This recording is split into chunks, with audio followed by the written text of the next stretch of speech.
Stewards of God's grace.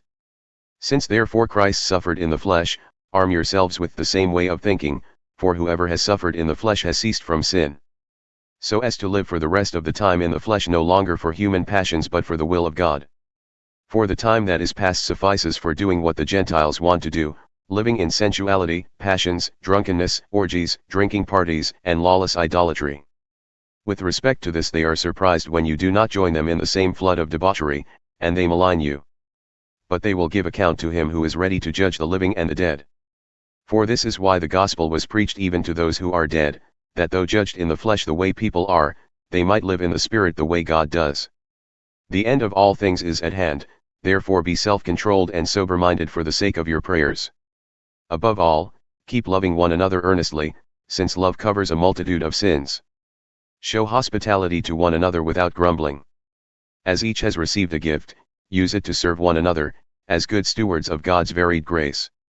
Whoever speaks, as one who speaks oracles of God, whoever serves, as one who serves by the strength that God supplies, in order that in everything God may be glorified through Jesus Christ.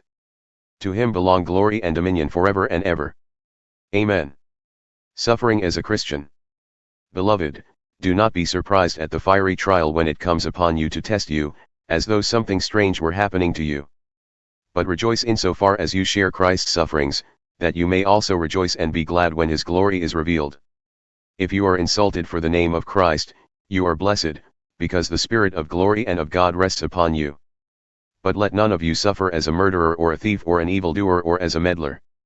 Yet if anyone suffers as a Christian, let him not be ashamed, but let him glorify God in that name.